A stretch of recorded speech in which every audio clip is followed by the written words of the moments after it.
একটি শহরে রাজা সোম এবং তার অত্যন্ত সুন্দরী রানী অনুষ্কা থাকত।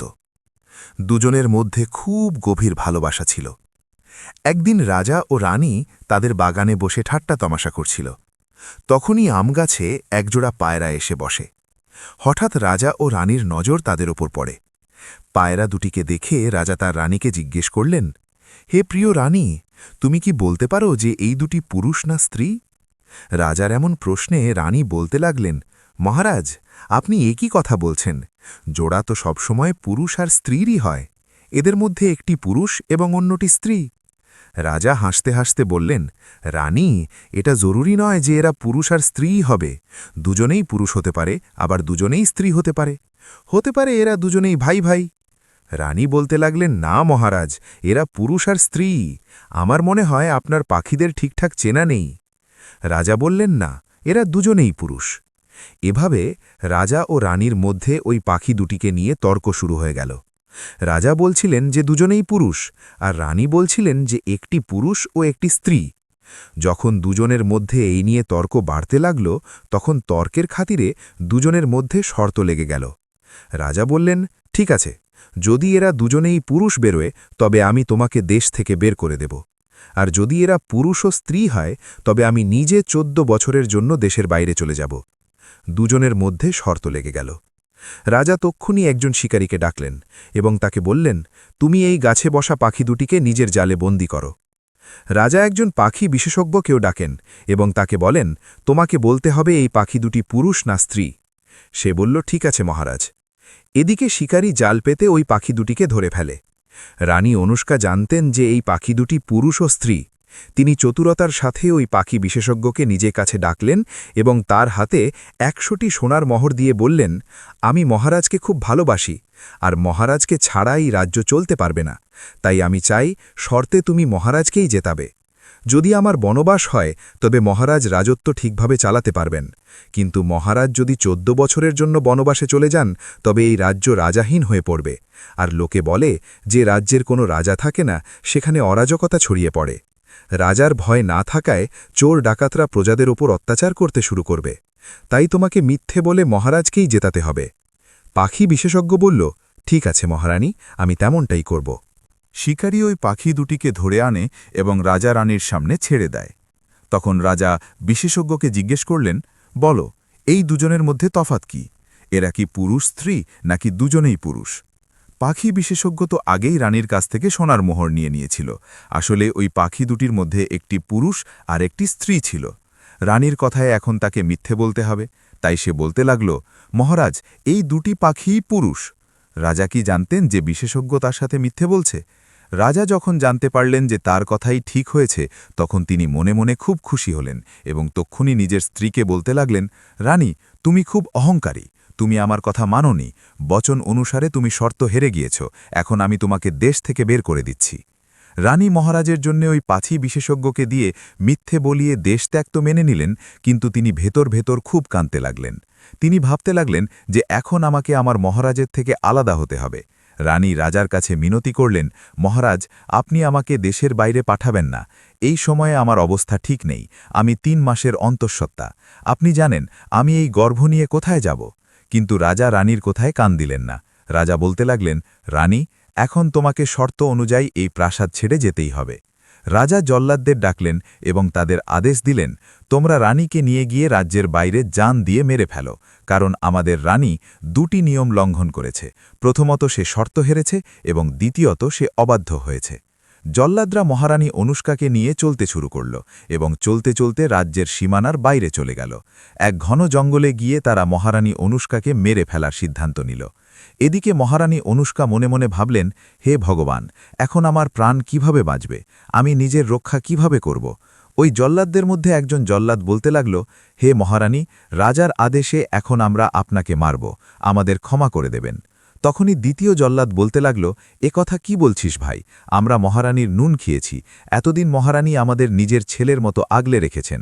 আমরা কি এমন মহারানীকে মারতে পারি? আমরা আজ পর্যন্ত না জানি কত মানুষকে মেরেছি, কত মানুষের মৃত্যুর পাপ নিজেদের মাথায় নিয়েছি। আজ একটা ভালো কাজ করে দিই। তৃতীয় জল্লাদ তার কথায় সায় দিয়ে বলল, তোর কথা তো ঠিকই, মহারানীকে মেরে আমরা অনেক বড় পাপ করব। তার চেয়ে কেন আমরা মহারানীকে মারার বদলে এই জঙ্গলেই জীবিত ছেড়ে দিই, আর কোনোভাবে রাজাকে বুঝিয়ে দিই যে আমরা রানীকে মেরে ফেলেছি। এভাবে জল্লাদরা নিজেদের মধ্যে কথা বলল এবং মহারানীকে পুরো বিষয়টা জানালো। জল্লাদরা বলল, রাজা আমাদের আপনাকে মারার আদেশ দিয়েছেন, কিন্তু আমরা আপনাকে মারব না। আপনি আপনার কাপড় খুলে আমাদের দিয়ে দিন, আমরা ওই কাপড়গুলো কোনো জানোয়ারের রক্তে ভিজিয়ে রাজাকে দেখিয়ে দেব। জল্লাদরা মহারানীকে কথা বলতেই মহারানী তক্ষুনি একটি গাছের আড়ালে গিয়ে নিজের কাপড় খুলে দিলেন। মহারানীর কাপড় নিয়ে জল্লাদরা সেখান থেকে চলে গেল এবং কিছুটা দূরে গিয়ে তারা ভাবল যে এই কাপড়গুলো কোনো জীবের রক্তে রাঙাতে হবে। সেখান থেকে কিছুটা হাঁটার পর তারা একটি হরিণ দেখতে পায়। জল্লাদরা ওই হরিণটিকে শিকার করল এবং তার রক্তে মহারানীর কাপড় রাঙালো এবং রাজার কাছে নিয়ে গেল। তারা জানালো যে মহারানীকে মেরে ফেলা হয়েছে। মহারানীর মৃত্যুর খবর শুনে রাজা সোমের ওপর কোনো প্রভাব পড়ল না। রাজা তো নিজের রাজকাজে ব্যস্ত হয়ে গেলেন। ওদিকে বেচারি মহারানী গর্ভাবস্থায় কাপড় ছাড়াই ঝোপঝাড়ে লুকিয়ে নিজের সময় কাটাতে লাগলেন। খিদে পেলে গাছের পাতা আর ফল খেয়ে নিতেন। এভাবেই মহারানীর ওই নির্জন জঙ্গলে 10 থেকে 15 দিন কেটে গেল। ওই দুঃখী নারীর জঙ্গলে দেখভাল করার কেউ ছিল না, কিন্তু লোকে বলে না যে ভগবানও এমন মানুষদের কিছু না কিছু সাহায্য অবশ্যই পাঠান। একদিন রাজা ভোজ শিকার করার জন্য জঙ্গলে আসেন। শিকার করতে করতে রাজা ভোজ সেই জঙ্গলের দিকে চলে আসেন যেখানে রানী অনুষ্কা থাকত। রানী অনুষ্কা একটি গাছের নিচে বসেছিল। বেচারি সেই সময় কাপড় ছাড়াই ছিল। তখনই হঠাৎ তার ঘোড়ার চলার শব্দ কানে আসে। সে তক্ষুনি ঘন ঝোপের আড়ালে গিয়ে লুকিয়ে পড়ে। ওদিকে রাজা ভোজ ওই ঝোপের মধ্যে থেকে কোনো শব্দ শুনতে পান। রাজা ভাবলেন যে নিশ্চয়ই এই ঘন ঝোপের ভেতরে কোনো হরিণ বা শুয়োর হবে। রাজা ভোজ তার সৈন্যদের বললেন, এই ঝোপটিকে চারপাশ থেকে ঘিরে ফেলো, এর ভেতরে কোনো শিকার আছে বলে মনে হচ্ছে। রাজার সৈন্যরা তক্ষুনি ওই ঘন ঝোপটি ঘিরে ফেলল। নিজের চারপাশে তীর তলোয়ার নিয়ে দাঁড়িয়ে থাকা সৈন্যদের দেখে রানী অনুষ্কা ঘাবড়ে যায়। রানী ভাবলেন যে আজ তো এরা আমাকে শিকার ভেবে মেরে ফেলবে। এই ভেবে রানী অনুষ্কা চিৎকার করে বললেন, ভাইয়েরা, আমি আপনাদের শিকার নই, আমি এক দুঃখী ও অসহায় নারী, আমাকে মেরে আপনারা কি পাবেন? যখন একজন নারীর কণ্ঠস্বর রাজা ভোজ শুনলেন, তখন বললেন, তুমি কে, আর এখানে কোথা থেকে এলে? তখন রানী অনুষ্কা বলল, আমার এই দুনিয়ায় কেউ নেই, না আমার কোনো আত্মীয়, না কোনো আপনজন, আমি এই জঙ্গলে থেকেই নিজের দিন কাটাচ্ছি। রাজা ভোজ খুব দয়ালু আর অভিজ্ঞ ছিলেন। তিনি বললেন, কোনো ব্যাপার না, আমি তোমাকে নিজের ধর্মবোন বানাতে চাই। তুমি এই ঝোপ থেকে বাইরে বেরিয়ে এসো, আমি তোমাকে নিজের প্রাসাদে নিয়ে যাব। মনে করো আজ থেকে তোমার দুঃখের শেষ হলো। রানী অনুষ্কা কথা শুনে বলতে লাগল, হে ভাই, ঠিক আছে, তুমি আমাকে ধর্মবোন বানিয়েছ, কিন্তু আমি ঝোপ থেকে বাইরে আসতে পারবো না। রাজা বললেন, কেন, কি কারণ? রানী উত্তর দিল, কারণ আমি এই সময় কাপড় ছাড়াই আছি। রাজা ভোজ তখন চিন্তা করলেন এবং যে উত্তরীয় দোপাট্টা তিনি গলায় পড়েছিলেন সেটি ঝোপের মধ্যে ছুঁড়ে দিলেন আর বললেন, বোন, তুমি এটা অর্ধেক পরে নাও আর অর্ধেক গায়ে জড়িয়ে বাইরে এসো। রাজার উত্তরীয় যখন রানীর কাছে পৌঁছল, রানী অনুষ্কা সেটি শরীরে জড়িয়ে ঝোপ থেকে বাইরে বেরিয়ে এলো। আর রানী ঝোপ থেকে বেরোতেই রাজা ভোজ তাকে দেখে অবাক হয়ে গেলেন। ওই নারী ছিল অপূর্ব সুন্দরী, তার মুখ চাঁদের মতো জ্বলজ্বল করছিল। দেখে মনে হচ্ছিল সে কোনো রাজার রাজকুমারী অথবা কোনো অপ্সরা। রাজা বলতে লাগলেন, বোন, তুমি চিন্তা করো না, এখন আমি তোমাকে নিজের প্রাসাদে নিয়ে যাব, আমি তোমাকে বোন বলে মেনেছি।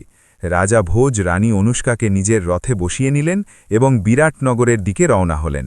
রাজা ভোজ যখন রানী অনুষ্কাকে নিয়ে নিজের রাজধানীতে পৌঁছলেন, তখন প্রজারা দেখে ভাবল যে রাজা দ্বিতীয় বিবাহ করে এনেছেন। এবার চারদিকে রাজার বদনাম হতে লাগল। সবাই বলতে লাগল যে এই রাজার বুড়ো বয়সে দ্বিতীয় বিয়ে করার কি দরকার ছিল।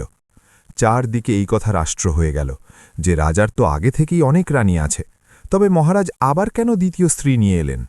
রাজা ভালো কাজ করেননি। যখন এই কথা রাজার কানে পৌঁছল, রাজা ভাবলেন যে এটা তো খুব ভুল গুজব ছড়িয়ে পড়েছে। রাজা তক্ষুনি দরবারে একটি সভা ডাকলেন এবং বললেন, আপনারা যেমনটা ভাবছেন তেমন কোনো ব্যাপার নয়। আমি শিকারে গিয়েছিলাম, সেখানে আমি এক দুঃখী, লাচার আর একা নারীকে পেয়েছি, যার কোনো আশ্রয় ছিল না, কোনো আপনজন ছিল না। তাই আমি তাকে নিজের ধর্মবোন বানিয়েছি আর রাজপ্রাসাদে নিয়ে এসেছি। এখন বলুন, আমি কি কোনো ভুল কাজ করেছি?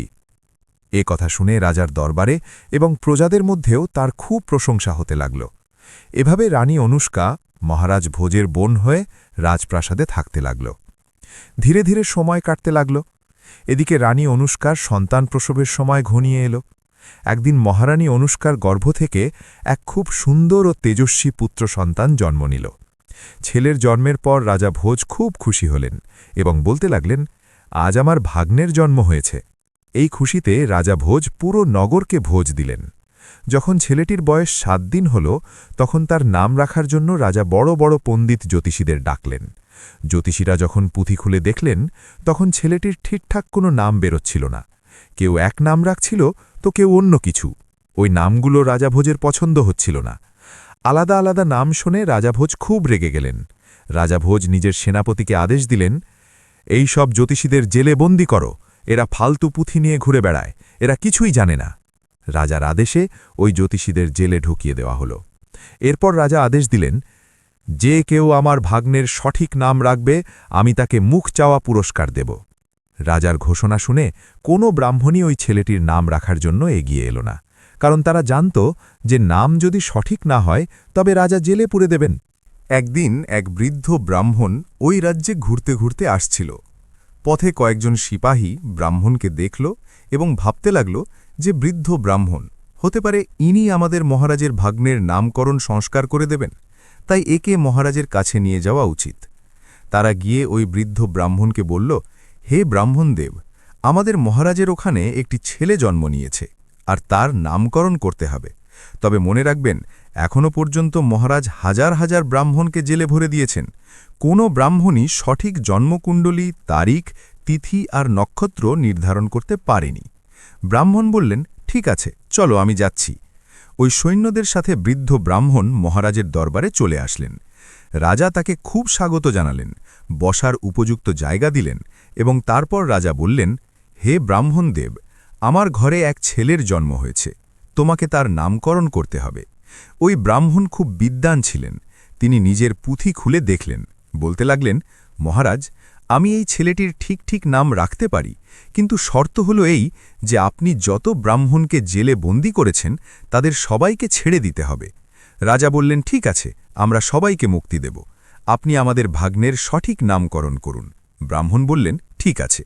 ব্রাহ্মণ যখন নিজের পুঁথি খুলে দেখলেন এবং ছেলের গুণ আর কুণ্ডলী মেলালেন, তখন ব্রাহ্মণ বলতে লাগলেন, মহারাজ, এই ছেলেটি তো অন্য কোনো রাজ্যের রাজপুত্র, এর জন্মস্থান বদলে গিয়েছে, কিন্তু এই ছেলের মধ্যে রাজাদের সব গুণ বিদ্যমান, তাই এই ছেলের নাম আজ থেকে হবে ইন্দ্রজিৎ।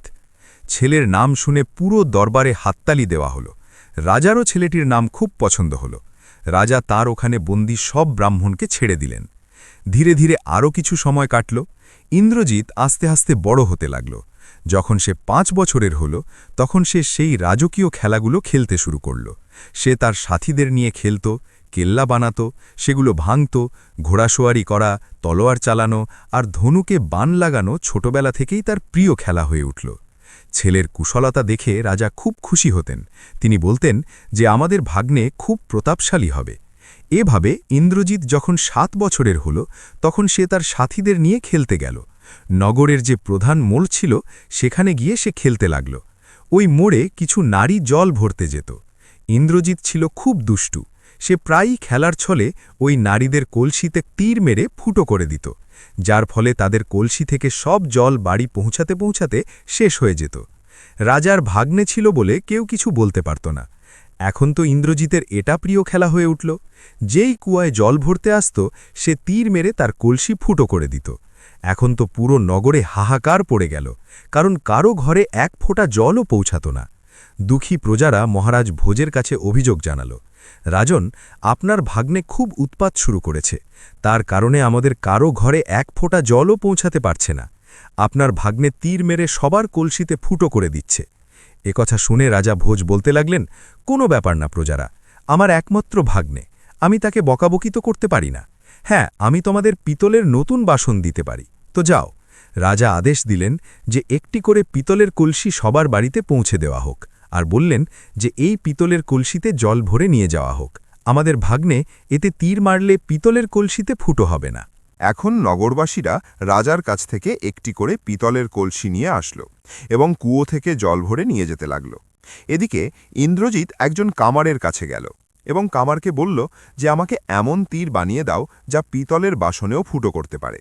কথা শুনে কামার বলল, ঠিক আছে খোকা, আমি তোমাকে এমন তীর বানিয়ে দেব। এর বদলে আমি তোমার থেকে 100 সোনার মোহর নেব। ইন্দ্রজিৎ 100 সোনার মোহর দিয়ে কামারের কাছ থেকে ওই তীরগুলো বানিয়ে নিয়ে আসলো এবং পরের দিন ওই মোড়ে গিয়ে খেলতে লাগল। তার তো এটাই কাজ ছিল, জল ভরতে আসা লোকেদের কলসি ফাটানো। ইন্দ্রজিৎ নিজের ধনুক তুলল এবং ওই নারীদের কলসিতে মারতে লাগল। ওই তীরগুলো খুব শক্ত ধাতু দিয়ে তৈরি ছিল। তীরগুলো ওই পিতলের বাসন ফুটো করে ওপারে বেরিয়ে যাচ্ছিল। এখন তো ওই কলসিগুলোতে একের বদলে 2টি করে ফুটো হয়ে যাচ্ছিল। এভাবে কলসির সব জল পথেই শেষ হয়ে যাচ্ছিল। প্রজারা রাজা ভোজের কাছে আবার অভিযোগ জানাল, মহারাজ, আগে তো কলসিতে 1টি ফুটো হতো, অল্প জল বাড়ি পর্যন্ত পৌঁছাত। এখন তো কলসিতে 2টি ফুটো হয়ে যায়, সব জল পথে বেরিয়ে যায়। আমরা আপনার ভাগ্নের ওপর খুব অতিষ্ঠ হয়ে উঠেছি। রাজা বললেন, দেখুন, আমি ভাগ্নেকে তো কিছু বলতে পারবো না, তবে হ্যাঁ, আমি ওই কুয়োর পাশে একজন কাঁসারি বসিয়ে দিচ্ছি। সে তোমাদের ফুটো হয়ে যাওয়া কলসিগুলো সারাই করে দেবে। কাঁসারি রোজ 1000 বাসন মেরামত করত, আর ইন্দ্রজিৎ রোজ সেগুলো ফাটিয়ে দিত। একদিন ইন্দ্রজিৎ ওই মোড়ে গেল না। সেদিন সে তার বন্ধুদের নিয়ে জঙ্গলে খেলতে গেল। জঙ্গলে পৌঁছে সে এক বালুময় জায়গায় বন্ধুদের সাথে কেল্লা বানালো। তার বাইরে 2জন পাহারাদার বসালো এবং কেল্লায় হামলা করার জন্য তার কিছু বন্ধুদের বলল, আর নিজে তার রক্ষক হয়ে দাঁড়িয়ে রইল। ইন্দ্রজিৎ এভাবেই খেলছিল যে সেই সময় একজন সর্দার সেখান দিয়ে যাচ্ছিল। সর্দারের কাছে লক্ষ লক্ষ উট আর গরু ছিল। সর্দারের কাজ ছিল রাজাদের মালপত্র এক জায়গা থেকে অন্য রাজ্যে পৌঁছে দেওয়া। সর্দার তার সাথীদের নিয়ে যাচ্ছিল, লক্ষ লক্ষ উট তার সাথে ছিল। সর্দার যখন পথে ছেলেদের খেলতে দেখল, তখন বলতে লাগল, ছেলেরা, এখান থেকে সরে যাও। ইন্দ্রজিৎ ছিল নিডর আর নির্ভীক। সে বলতে লাগল, তুমি কে? তুমি কি কোনো আক্রমণকারী যে আমার কেল্লায় হামলা করতে এসেছ? আমি আমার কেল্লা রক্ষা করছি, তুমি তোমার উট নিয়ে অন্য পথে চলে যাও। ইন্দ্রজিতের কথা শুনে সর্দার খুব রেগে গেল। সর্দারেরও কিছু প্রতিপত্তি ছিল, রাজাদের সাথে তার ওঠা বসা ছিল। সর্দার বলতে লাগল, আরে জিডি ছেলে, আমার রাস্তা ছাড়। ইন্দ্রজিৎও নিজের জিদে অটল ছিল। দুজনের মধ্যে লড়াই হয়, কিন্তু ইন্দ্রজিৎ পিছু হটে না। তখন সর্দারের রাগ হয়ে গেল। সে রাগের মাথায় ইন্দ্রজিতের গালে 2টি চড় কষিয়ে দিল। সর্দারের চড় খেয়ে ইন্দ্রজিৎ কাঁদতে কাঁদতে নিজের বাড়িতে আসলো এবং তার মামা রাজা ভোজকে বলল, মামাজিউ, আজ আমি জঙ্গলে খেলতে গিয়েছিলাম। সেখানে একজন সর্দার এলো যে নিজেকে বিক্রম সর্দার বলছিল। সে আমার কেল্লা ভেঙে দিল আর আমাকেও মারল। ইন্দ্রজিতের কথা শুনে রাজা খুব রাগের সাথে বললেন, বেটা, তুমি চিন্তা করো না, যে তোমাকে মেরেছে আমি তাকে এক্ষুনি উচিত শিক্ষা দিয়ে আসছি। এভাবে নিজের কিছু সৈন্য নিয়ে রাজা ভোজ রওনা হলেন। ওদিকে বিক্রম সর্দার তার সাথীদের নিয়ে এগিয়ে আসছিল। রাজা গিয়েই বিক্রম সর্দারের কয়েকজন লোককে মেরে ফেললেন। এদিকে বিক্রম সর্দার খবর পেল যে রাজা ভোজ আমাদের ওপর হামলা করেছেন। তখন বিক্রম সর্দার ঘাবড়ে গেল। সে দেখল মহারাজ হামলা করেছেন। মহারাজ তো কোনো লুটেরা নন। কি কারণ যার জন্য রাজা রেগে আছেন? বিক্রম সর্দার হাত জোড় করে রাজার সামনে দাঁড়িয়ে পড়ল এবং বলতে লাগল, মহারাজ, কি কারণ? কেন আপনি আমাদের এতগুলো লোককে মেরে ফেললেন? রাজা বললেন, হে বিক্রম সর্দার, আমি তোকে জ্যান্ত ছাড়ব না। বিক্রম সর্দার বলল, মহারাজ, আমার অপরাধ কি? রাজা বললেন, আমি আমার ভাগ্নেকে খুব আদরে বড় করেছি, আর তুই তাকে 2টি চড় মেরেছিস। এখন বিক্রম সর্দার মহারাজের পায়ে লুটিয়ে পড়ল। মহারাজ, আমার ভুল হয়ে গিয়েছে, আমাকে ক্ষমা করে দিন। আমি জানতাম না যে এই ছেলেটি আপনার ভাগ্নে। এভাবে বিক্রম সর্দার 1 লক্ষ সোনার মোহর রাজাকে দিয়ে নিজের ভুলের ক্ষমা চাইল। রাজা ভোজও সর্দারের কাছ থেকে 1 লক্ষ সোনার মোহর পেয়ে খুশি হয়ে গেলেন এবং তাকে নিজের দরবারে ডেকে আনলেন। নিজের ভাগ্নে ইন্দ্রজিতের সাথে সর্দারের পরিচয় করিয়ে দিলেন। এভাবে বিক্রম সর্দার রাজা ভোজের এখানে অতিথি হয়ে রয়ে গেল। রাজা তাকে নিজের নগরে ঘোরাতেন। সর্দার রাজা ভোজের বন্ধু হয়ে গেল। রাজার প্রাসাদে থাকতে থাকতে সর্দারের বেশ কয়েকদিন কেটে গেল। ঘুরতে ঘুরতে একদিন তার নজর ইন্দ্রজিতের মা রানী অনুষ্কার ওপর পড়ল। রানী অনুষ্কা দেখতে খুব সুন্দরী ছিল।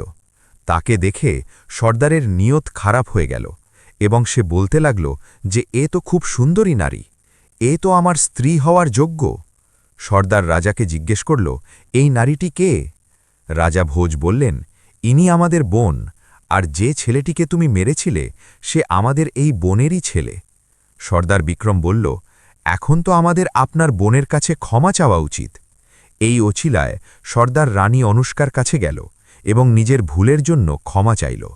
রানীর ওপর তার নিয়ত তো খারাপ হয়েছিলই, সে কি করল যে একটি অপূর্ব হার রানী অনুষ্কাকে উপহার দিল এবং বলল, তুমি যেমন রাজা ভোজের বোন তেমনি তুমি আমারও বোন, আর এই হার আমি তোমাকে উপহার হিসেবে দিচ্ছি। হার পেয়ে রানী খুব খুশি হলেন। তারও মনে হল যে যখন সে আমাকে বোন বলে মানছে তখন আমাকেও তাকে সম্মান দেওয়া উচিত। তাই রানী অনুষ্কা নিজের প্রাসাদে তাকে খাবার খাওয়ালেন।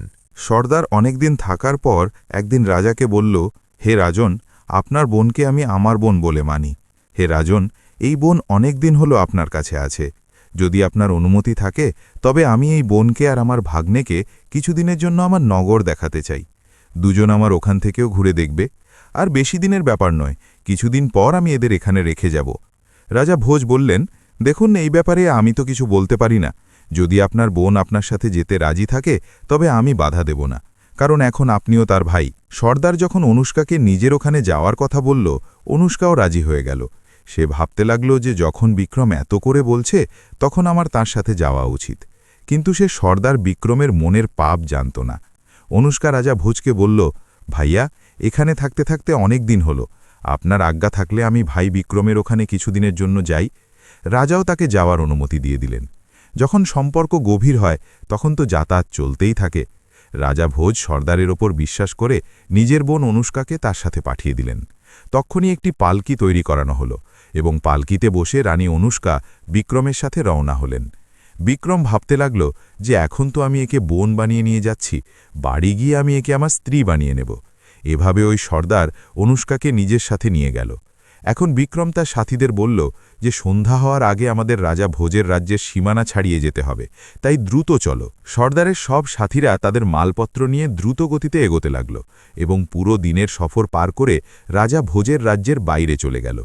অন্য রাজ্যে গিয়ে যখন সন্ধ্যা হল তখন সর্দার সেই জায়গায় নিজের ডেরা ফেলল। একটি তম্বু রানী অনুষ্কার জন্য খাটানো হলো আর একটি ইন্দ্রজিতের জন্য। আর ধীরে ধীরে যখন মাঝরাত হল তখন রানী অনুষ্কার সুন্দর ছবি বিক্রম সর্দারের মাথায় ঘুরতে লাগল। সর্দার মাঝরাতে উঠে রানী অনুষ্কার ডেরার ভেতরে চলে গেল।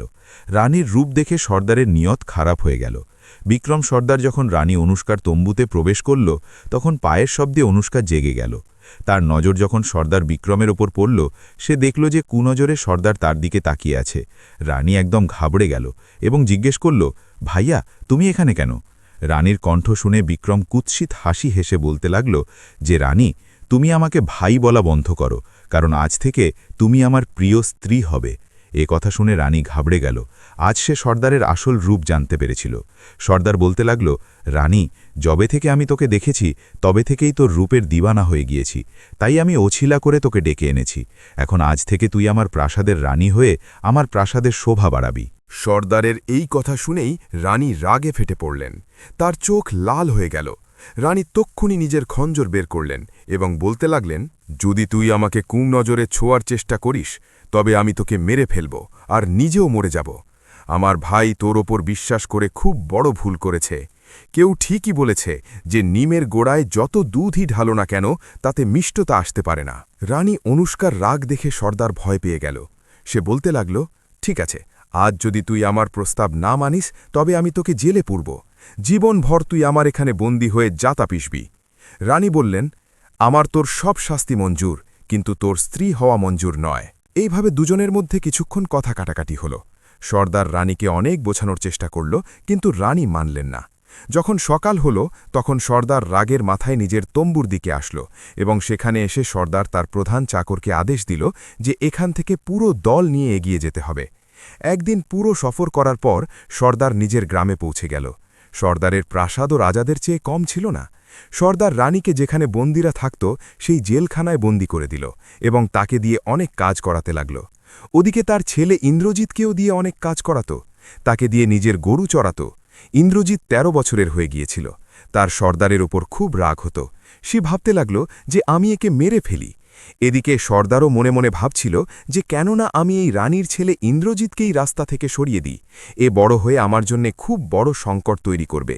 এমনটা ভেবে সর্দার ইন্দ্রজিৎকে নিজের কাছে ডাকল এবং বলল যে বেটা, আজ তোমাকে আমাদের সাথে খেতে হবে, আজ আমি তোমাকে নিজের হাতে সুস্বাদু ভোজন করাব। ইন্দ্রজিৎ মনে মনে ভাবল যে আজ তো সর্দার আমার ওপর খুব খুশি, কিন্তু সে তার মনের চালাকি জানত না। সর্দার খাবারে বিষ মিশিয়ে দিয়েছিল এবং ইন্দ্রজিৎকে খাইয়ে দিল।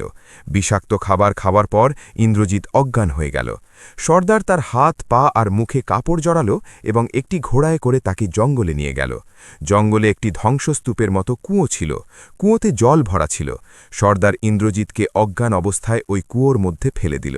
বিষাক্ত খাবার খাওয়ার ফলে ইন্দ্রজিতের মৃত্যু হয়েছিল। তার মৃতদেহ জলের গভীরে চলে গেল। সর্দার রানীর ওপর খুব অত্যাচার করত। বেচারি সারা দিন আটা পিসত। বেচারির খুব করুণ অবস্থা হয়ে গিয়েছিল। ওদিকে ইন্দ্রজিতের লাশ যখন জলের নিচে গেল, তখন ওই কুয়োর মধ্যে একটি খুব সুন্দর প্রাসাদ তৈরি ছিল। ওই প্রাসাদের মধ্যে একটি ইচ্ছাধারী নাগ নিজের মেয়ের সাথে থাকত। তার মেয়ের নাম ছিল রাজেশ্বরী। একদিন রাজেশ্বরী ঘোরার জন্য বেরোয় আর নাগও কোথাও ঘোরার জন্য চলে যায়। তখন সে কুয়োতে দেখল যে একটি সুন্দর যুবক, যার বয়স প্রায় ১৩ বছর হবে, মরে পড়ে আছে। ওই লাশ দেখে সে খুব বিচলিত হয়ে পড়ল। ভাবতে লাগল যে কে একে মেরে এখানে ফেলেছে।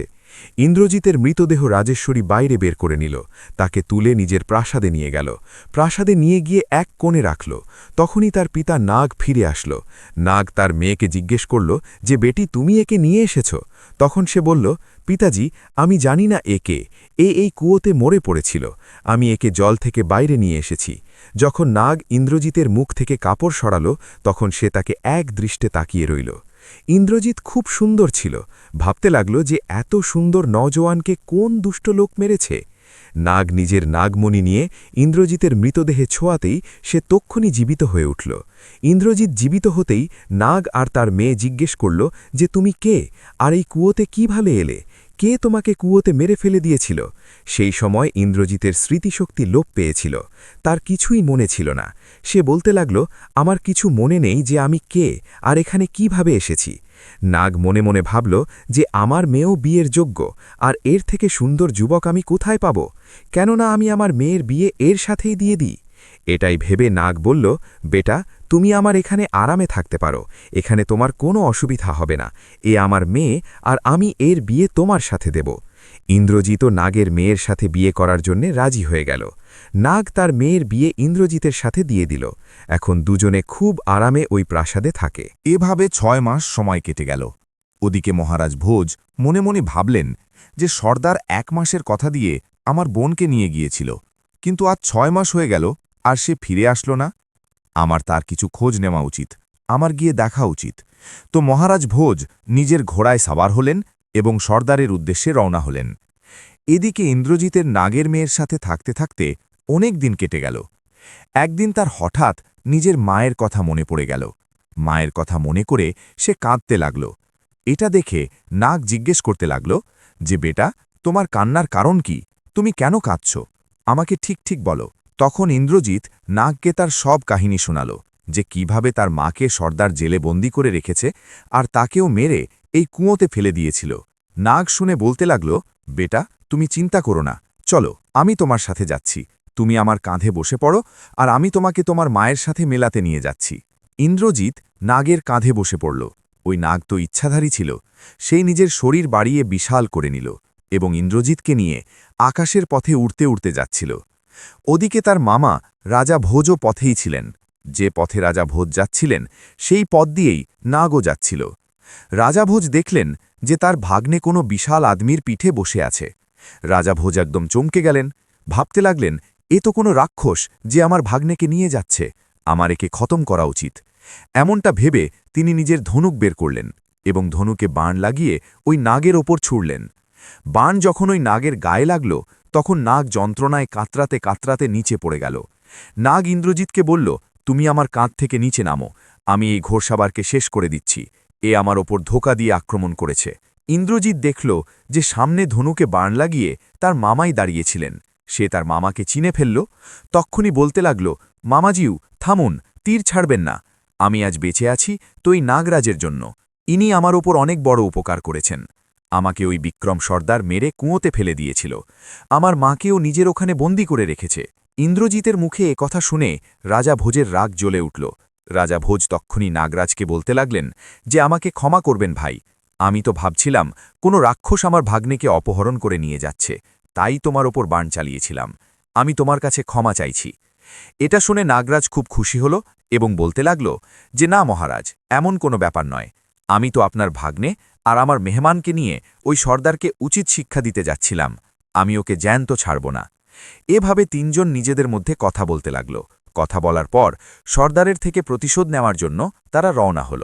ওদিকে রানী অনুষ্কার স্বামী রাজা সোম ভাবলেন যে আমি আমার রানীকে দেশ থেকে বের করে দিয়েছি, তারপর আমার অন্য কোনো রানীর থেকে কোনো সন্তান হয়নি, আমার তো বংশই শেষ হয়ে যাবে। সেই দিনই রাজা সোম ওই সর্দার বিক্রমের কাছে আসেন, কারণ সর্দারের রাজার সাথে ওঠা বসা ছিল, তার নিজেরও রাজাদের মতো কেল্লা ছিল। ঠিক সেই ধরনের আড়ম্বরের সাথেই সেও একটি ছোট ছোট রাজ্য বানিয়ে রেখেছিল। রাজা সোম যখন সর্দার বিক্রমের ওখানে আসেন তখন তার খুব আদর সৎকার হয়। সর্দার এটা জানত না যে রানীকে আমি আমার এখানে বন্দি করেছি সেই রানী এই রাজা সোমের স্ত্রী। রাজা সোমও জানতেন না যে রানীকে আমি মরতে পাঠিয়েছিলাম সে এখনও জীবিত এবং এই সর্দারের বন্দিশালায় আছে। এদিকে রাজা সোম সর্দারের সভায় বসেছিলেন। ওদিকে রাজা ভোজ, ইন্দ্রজিৎ আর নাগরাজও চলে আসেন। তারা তিনজন গিয়ে সর্দার বিক্রমকে ললকার দিল এবং বলতে লাগল যে সর্দার, এখন তুই আর জ্যান্ত থাকবি না, আজ আমরা তোকে জ্যান্ত ছাড়ব না। সর্দার যখন ইন্দ্রজিৎকে জীবিত দেখল আর তার সাথে রাজা ভোজকে দেখল তখন তার পায়ের নিচ থেকে মাটি সরে গেল। সর্দার একদম ঘাবড়ে গেল এবং নিজের সিংহাসনে চুপচাপ বসে রইল। এরই মধ্যে রাজা সোম রাজা ভোজকে বলতে লাগলেন যে মহারাজ, সর্দার আমাদের বন্ধু, আর আপনি একে কেন মারতে চাইছেন? তখন রাজা ভোজ রাজা সোমকে সব কাহিনী শোনালেন যে মহারাজ, এই দুষ্ট সর্দার আমার ধর্মবোনকে অনেক কষ্ট দিয়েছে, এ আমার ধর্মের ভাগ্নে। একবারের কথা মহারাজ, আমি জঙ্গলে গিয়েছিলাম, সেখানে আমি এক দুঃখী, লাচার আর একা নারীকে পেয়েছি যার কেউ ছিল না। ওই নারীকে ধর্মবোন বানিয়ে আমি নিজের ঘরে নিয়ে গিয়েছিলাম।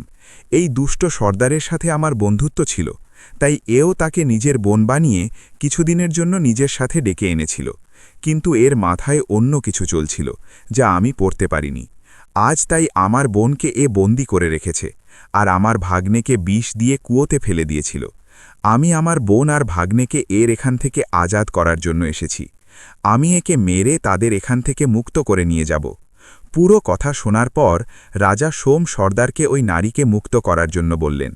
সর্দারের 4 জন লোক রানী অনুষ্কাকে ডাকতে গেল। তারা বলল যে বোন, এখন তুমি বিক্রম সর্দারের এখান থেকে মুক্ত হয়েছ, বাইরে তোমার কেউ অপেক্ষা করছে। রানী অনুষ্কা ভাবতে লাগলেন যে এই দুষ্ট সর্দার আমার ছেলেকে মেরে ফেলেছে, এখন জানি না এ আমার সাথে কি করবে। 4 জন সেবকের সাথে রানী অনুষ্কা যখন দরবারে আসলেন তখন সেখানে আগে থেকেই তার স্বামী সোম বসেছিলেন। সেখানেই তার ছেলে আর তার ভাই রাজা ভোজও বসেছিলেন। জেলের জাতা পিষে পিষে তার অবস্থা খুব দুর্বল হয়ে গিয়েছিল। নিজের বোনের অবস্থা দেখে রাজা ভোজ রাগে ফেটে পড়লেন, বলতে লাগলেন, দুষ্ট সর্দার, আমি তোকে জ্যান্ত ছাড়ব না, তুই আমার বোনকে না জানি কত কষ্ট দিয়েছিস। এদিকে রানী অনুষ্কা যখন নিজের স্বামীকে দেখলেন তখন তাকে চিনে ফেললেন, আর রাজা সোমও নিজের স্ত্রীকে চিনতে পারলেন। ভাবতে লাগলেন যে হুবহু এমন রূপের তো আমার স্ত্রী ছিল যাকে আমি জঙ্গলে পাঠিয়ে দিয়েছিলাম। রাজা সোম জিজ্ঞেস করতে লাগলেন, হে দেবী, হুবহু আমার রানীর মতো দেখতে তুমি কে? তখন রানী অনুষ্কা বললেন, মহারাজ, আপনি এত তাড়াতাড়ি আমাকে ভুলে গেলেন এটা আমি আশা করিনি। মনে করে দেখুন, আমাদের মধ্যে পাখিদের জোড়া নিয়ে তর্ক হয়েছিল। আপনি যে পাখিদের পুরুষ বলেছিলেন তারা আসলে পুরুষ আর স্ত্রীই ছিল। আমি পাখি বিশেষজ্ঞকে 100 সোনার মোহর দিয়ে তাকে দিয়ে মিথ্যে বলিয়েছিলাম যাতে আপনার বনবাস না হয়, আর আপনি আমাকে বনবাস দিয়ে দিয়েছিলেন। কিন্তু জল্লাদরা আমাকে মারেনি, আমাকে জীবিত ছেড়ে দিয়েছিল। আর এই আমার ধর্মভাই রাজা ভোজ আমাকে সম্মানের সাথে নিজের বাড়ি নিয়ে গিয়েছিলেন। সেখানে আমার গর্ভ থেকে এক ছেলের জন্ম হয়েছে। যখন আমি জঙ্গলে এসেছিলাম তখন আমার গর্ভে 3 মাসের সন্তান ছিল। রাজা সোম নিজের রানীকে সর্দারের ওখানে এই অবস্থায় দেখে তাঁরও রক্ত গরম হয়ে উঠল এবং তিনি তক্ষুনি নিজের ধারালো তলোয়ার বের করলেন আর সর্দারের মাথা ধড় থেকে আলাদা করে দিলেন। এভাবে সর্দার তার কর্মের ফল পেয়ে গেল। তখন রাজা সোম রাজা ভোজের পায়ে পড়ে বললেন, মহারাজ, আমি আপনার কাছে খুব কৃতজ্ঞ, আপনি আমার ডুবন্ত পরিবারকে বাঁচিয়ে দিলেন। সেই সময় মহারাজ সোম রাজা ভোজের থেকে বিদায় নিয়ে নিজের নগরে খুশি খুশি ফিরে গেলেন। বলা হয় যে কেউ যতই নিজের হওয়ার ভান করুক না কেন, এই 4 ধরনের মানুষের ওপর কখনো বিশ্বাস করবেন না, নচেত আপনি ধোঁকা পাবেন। নীচ লোক কখনো তার নীচতা ছাড়ে না। এদের যতই ভালোবাসা দাও না কেন, এরা কখনো সম্পর্ক মানে না। এই সব মানুষ সম্পর্ককেই নিজের লালসার শিকার বানিয়ে নেয়। এদের থেকে বেঁচে থাকা উচিত। 1. কামুক চঞ্চল ব্যক্তি। 2. ধনের লোভী ব্যক্তি। 3. চাটুকারিতা করা ব্যক্তি। 4. যে আপনার আগে থেকেই শত্রু, যে কখনো আপনার হাতে চোট খেয়েছে, সে যতই আপন হোক না কেন, সময় এলে সে আপনাকে ধোঁকা দেবেই। তাই এই 4 জনের ওপর কখনো ভুল করেও বিশ্বাস করবেন না। এদের কোনো বড় দায়িত্ব দেবেন না, যাতে আপনি বড় কোনো বিপদে পড়তে পারেন। এই কাহিনী থেকে আরও একটি কথা শেখার আছে, যে পুরুষ নিজের স্ত্রীকে ত্যাগ করে দেয়, সংসারে সেই স্ত্রীকে আর কেউ ভালো চোখে দেখে না। সবাই তাকে খারাপ চোখে দেখে, সবাই তাকে পেতে চায়, সবাই লালসার ক্ষুধার্ত নেকড়ে হয়ে যায়। তাই ভুল করেও কখনো নিজের স্ত্রীকে ত্যাগ করবেন না। বন্ধুরা, এই কাহিনীটি ভালো লাগলে লাইক এবং শেয়ার অবশ্যই করবেন।